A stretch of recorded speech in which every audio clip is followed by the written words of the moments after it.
قال رسول اللہ صلی اللہ علیہ وسلم المسلم من سلم المسلمون من لسانہ و یدہ۔ حضرت صلی اللہ تعالیٰ علیہ وسلم نے فرمایا کہ مسلمان وہ ہے جس کے ہاتھ اور زبان سے دوسرا مسلمان سلامت رہے، یعنی اس کو کسی قسم کی تکلیف اور پریشانی نہ پہنچے۔ جو آدمی چاہتا ہے کہ میں اپنے اخلاق کی مشق کروں اور میں اپنے اخلاق کو بہتر کروں، تو اس کو چاہیے وہ اس نقطے سے شروع کرے کہ وہ اپنے آپ کو اس بات کا پابند بنائے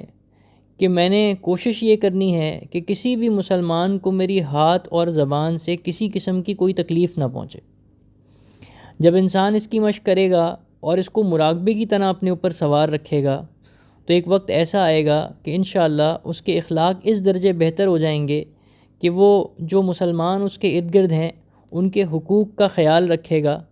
اور ان کے حقوق جو اس کے ذمے ہیں ان کو ادا کرے گا۔ اب اس کو سمجھ لیجئے کہ یہاں پہ جو نقصان کی بات ہو رہی ہے وہ دو قسم کے ہیں۔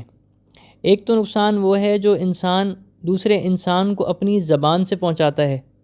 اس کو جھوٹ بول کر، اس کے متعلق غیبت کر کر، اس کی چغلی کر کر، یا اس کو برا بھلا کہہ کر، یا اس کو ذلیل کر کر اس طرح سے پہنچاتا ہے۔ یا پھر یہ ہے کہ معاملات میں اور معاشرت میں اس کو نقصان پہنچاتا ہے، یا لڑائی جھگڑے کے ذریعے سے پہنچاتا ہے۔ تو یہاں ہاتھ سے نقصان پہنچانے میں یہ ساری چیزیں داخل ہیں۔ تو جو چیز زبان سے اوپر کا درجہ رکھتی ہے وہ ساری کی ساری ہاتھ میں داخل ہے۔ اب ایک سبزی یا فروٹ بیچنے والا ہے تو وہ اپنے گراہک کو کم تول کر بیچتا ہے، تو وہ اس ہاتھ سے نقصان پہنچانے میں داخل ہے۔ ایک شخص ہے وہ دوسرے آدمی کو اپنے ہاتھ سے اس طرح نقصان پہنچاتا ہے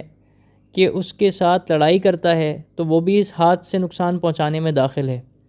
اور ایک شخص ہے وہ اپنے پارٹنر کے ساتھ معاشرت میں معاملات میں کمی کرتا ہے، تو وہ بھی اس ہاتھ سے نقصان پہنچانے میں داخل ہے۔ اب اس کا طریقہ یہ ہے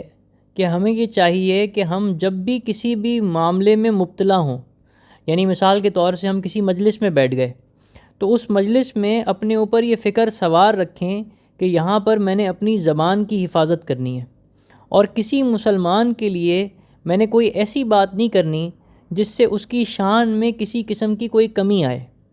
یا وہ معیوب محسوس کرے،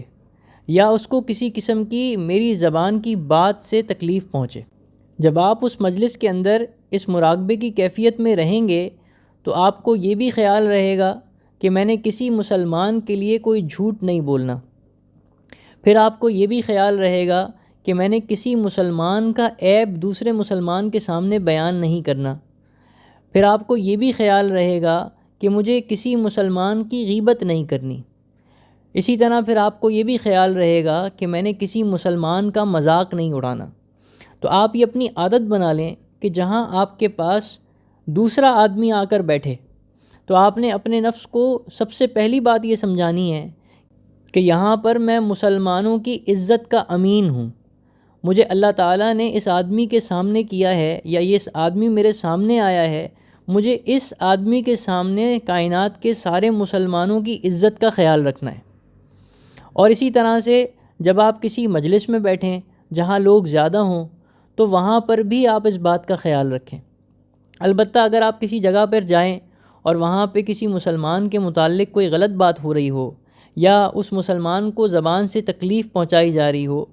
تو آپ کو چاہیے کہ آپ وہاں پر اصرار کے ساتھ یہ بات بتا دیں کہ اس تکلیف پہنچانے میں آپ کا ساتھ نہیں دوں گا، یا میں آپ کے ساتھ نہیں ہوں۔ لیکن اگر آپ ایسا نہیں کر سکتے تو آپ کو چاہیے کہ آپ اس مجلس کو چھوڑ کے چلے جائیں۔ اور اگر آپ ایسا بھی نہیں کر سکتے کسی وجہ سے، تو کم از کم درجہ یہ ہے کہ وہاں پر آپ خاموش ہو جائیں اور اپنے دل کے اندر اس مسلمان کے لیے صفائیاں دینا شروع کر دیں، تاکہ اس بات کا اثر آپ کے دل پر نہ ہو۔ اسی طرح سے جب آپ کسی بھی مسلمان کے ساتھ کسی بھی معاملے میں مبتلا ہوں، چاہے وہ آپ کے اپنے گھر کے لوگ ہوں یا چاہے وہ باہر کے لوگ ہوں، چاہے وہ آپ کے دوست ہوں یا چاہے وہ آپ کے رشتہ دار ہوں، آپ نے یہ بات سوچنی ہے جب بھی آپ کسی مسلمان کے سامنے جا کر بیٹھتے ہیں یا آپ کسی مسلمان کے بارے میں سوچتے ہیں، تو آپ نے اس بات کا محاسبہ و مراقبہ رکھنا ہے اس شخص کے کون کون سے حقوق میرے ذمے ہیں، اور جو حقوق اس کے میرے ذمے ہیں کیا حقوق میں ادا کر رہا ہوں۔ یعنی مثال کے طور سے اگر اپنے بچوں کے ساتھ بیٹھا ہوا ہے تو اس کو اس بات کی فکر ہونی چاہیے کہ کیا میں اپنے بچوں کے حقوق ادا کر رہا ہوں، کسی قسم کی کوئی کمی اپنے بچوں کے حقوق میں تو نہیں کر رہا۔ اسی طرح والدین کے ساتھ ہو تو اس بات کو سوچے کہ کیا جو والدین کے حقوق میرے ذمے ہیں وہ میں ادا کر رہا ہوں۔ جب اپنے دوستوں کے ساتھ ہو تو یہ فکر ہو کہ کیا میں اپنے دوستوں کے حقوق ادا کر رہا ہوں۔ اور اس کو سمجھنے کے لیے آپ کو یہ سمجھنا پڑے گا کہ کس کے کون سے حقوق میرے ذمے ہیں۔ اگر تو یہ بات معلوم ہے تو اللہ تعالیٰ اس میں مزید برکت عطا فرمائے، اور اگر یہ بات نہیں معلوم تو اس کو سیکھنا بھی ہماری دینی ذمہ داریوں میں سے ہے۔ ہر آدمی کو کسی بھی آدمی سے معاملہ کرنے سے پہلے یا تعلق قائم ہوتے ہی سب سے پہلی فکر یہ ہونی چاہیے کہ یہ جو تعلق میں نے قائم کیا ہے اس تعلق میں دوسرے شخص کے کون سے حقوق میرے ذمے آتے ہیں، اور جو حقوق اس کے میرے ذمے آتے ہیں اس کو میں نے کیسے ادا کرنا ہے۔ جب انسان مستقل اس کیفیت میں رہے گا تو وہ خود بخود لوگوں کے حقوق ادا کرنے والا ہوگا، اور وہ اس بات کا خیال کرنے والا ہوگا کہ اس کی زبان سے اور اس کے ہاتھ سے اور اس کی معاشرت سے اور اس کے رہن سہن سے کسی دوسرے مسلمان کو کسی درجے تکلیف نہ پہنچے۔ بس اپنے آپ کے اوپر یہ محاسبہ اور یہ مراقبہ سوار رکھیں۔ جتنا زیادہ آپ اس کیفیت کے اندر رہیں گے اتنا زیادہ آپ حقوق کو تفصیل کے ساتھ اور ایمانداری کے ساتھ ادا کر سکتے ہیں۔ اور یقین جانیں کہ صرف یہ سوچ مستقل سوار رہنا یہ بہترین عبادتوں میں سے ایک عبادت ہے،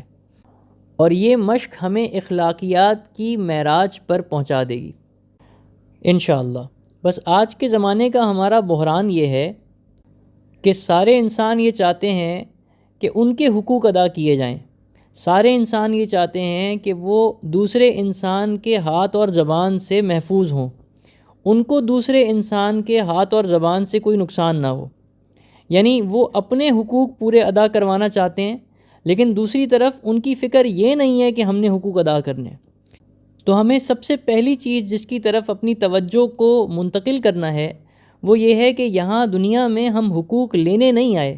بلکہ ہم حقوق ادا کرنے آئے ہیں۔ ہم محفوظ ہونے نہیں آئے بلکہ ہم محفوظ کرنے آئے ہیں۔ اور جو آدمی حقوق ادا کرے گا تو اللہ تعالیٰ ایسی تکوین چلائیں گے کہ اس کے بھی حقوق ادا کیے جائیں گے۔ اور جو آدمی دوسروں کی حفاظت اپنی زبان اور اپنے ہاتھوں سے کرے گا تو اس کے لیے اللہ تعالیٰ دوسروں کی زبان اور دوسروں کے ہاتھوں سے حفاظت کا انتظام فرمائیں گے۔ اور اگر اس نے یہ سب کچھ کیا اس کے باوجود اس کی حفاظت نہیں ہوتی تو اللہ تعالیٰ اس کو دنیا ہی میں بہترین بدل عطا فرمائیں گے، اور آخرت میں بھی اللہ تعالیٰ بہترین بدل عطا فرمائیں گے۔ حضرت صلی اللہ تعالیٰ علیہ وسلم کا یہ ارشاد گرامی پورے مسلمان امت کے لیے امن کا حل اور نسخہ ہے۔ اگر مسلمان اس حدیث شریف کو سنجیدگی سے اپنی زندگیوں میں نافذ کریں تو سارے مسلمان ایک دوسرے سے محفوظ بھی ہو جائیں گے، اور اس سے پوری امت میں ایک جوڑ کی سی کیفیت پیدا ہو جائے گی۔